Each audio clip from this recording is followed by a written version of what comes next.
छात्रों के लिए अलग स्कीम बनाई है, युवाओं के लिए अलग बना रखी है। तो 50 तरह की स्कीमें हैं। तो तमाम इलाके में समझता हूँ 100 यूनिट बिजली का हमने माफ़ कर दिया, तो उससे 1 करोड़ लोगों के बिल नहीं आ रहे हैं। 25 लाख बीमा हिंदुस्तान में कहीं नहीं है, और सब पब्लिक के लिए। बाकी राज्यों में 5 लाख बीमा है, 20% आबादी के लिए, 30% आबादी के लिए। हमारे यहाँ अमीर गरीब कोई भी हो, सबका बीमा 25 लाख का बीमा है।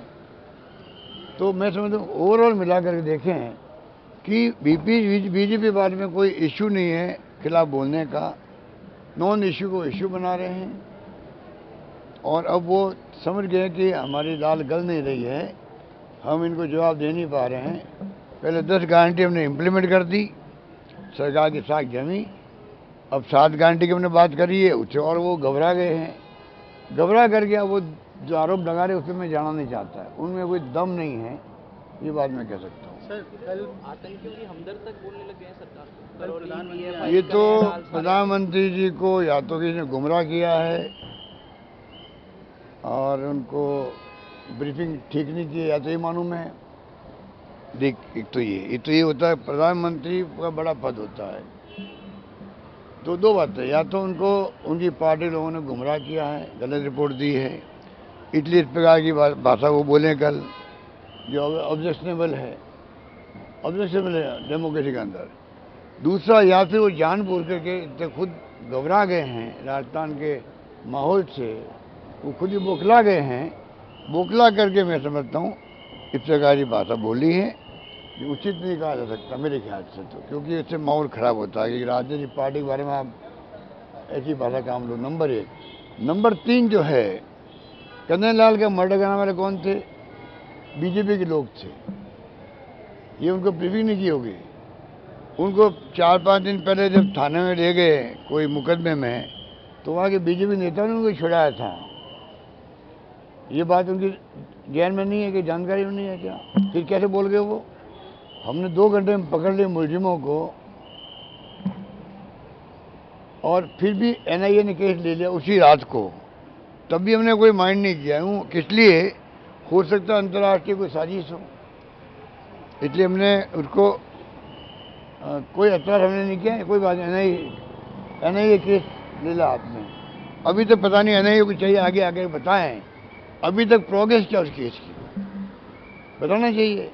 आज अगर एसओजी केस करती इसको, अभी तक जनता को मालूम पड़ता है कि एसओजी कहाँ तक आगे बढ़ी है, वो कुछ मालूम नहीं पड़ा हमें।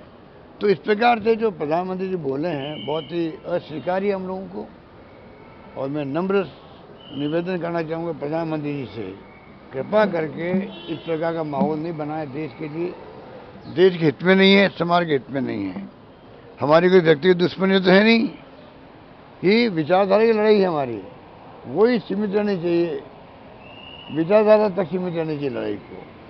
प्रोग्राम पॉलिसी की बात करें, इशू की बात करें, नॉन इशू को इशू बना रहे हो आप लोग, और आप इस प्रकार भड़का रहे हो लोगों को धर्म के नाम पर अभी से ही। और जिस भाषा में उन्होंने कहा है, मैं प्रधानमंत्री नरेंद्र मोदी जी से उम्मीद नहीं करता था, इसलिए मैंने कहा या तो उनको गलत ब्रीफिंग की गई है, जब जानबूझ करके वो खुद घबरा गए, बौखला गए हैं, जानबूझ के जुमला बोला है मेरा मानना। और सबसे बड़ी बात है, जब केस हुआ था कन्हैयालाल का, तो हम सब काम छोड़ के प्रोग्राम कैंसिल करके मैं खुद आया Jaipur, chief secretary, DG police, हम सब गए वहाँ पर, जो कुछ कर सकते हमने किया। पर इनके नेता लोग, मालूम पड़ गया ये केस हो गया, तब भी तमाम लोग हैदराबाद गए इनकी कॉन्फ्रेंस के अंदर। नेता प्रतिपक्ष गुलाब कटारे थे, वो भी नेता उपनेता जो आज नेता प्रतिपक्ष थे, राठौड़ भी, सब लोग हैदराबाद क्यों गए? अगर इतनी चिंता थी इनको, इतनी बड़ी घटना हो गई थी, उस घटना में इतनी बड़ी मानते थे, हम तो यहाँ आए हैं, वो वहाँ चले गए। उससे समझ सकते हैं कि पूरी राजनीति कर रहे लोग।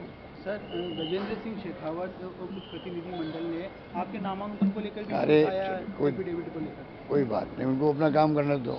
रामेश्वर दादी जी चले गए हैं, जबकि वो तो आपके बचपन के मित्र थे, सगा थे, तो क्या कोई ऐसी मजबूरी, प्रलोभन, क्योंकि वो कह रहे हैं जिनके कहने से नामांकन हमारा उन्हीं। देखिए उनका जाना मुझे दुख भी होता है, क्योंकि लंबे समय से हमारे साथ रहे, और कोई बिना कोई कारण के चले गए। मैं समझता हूँ कि उनके जाने का मुझे दुख भी है।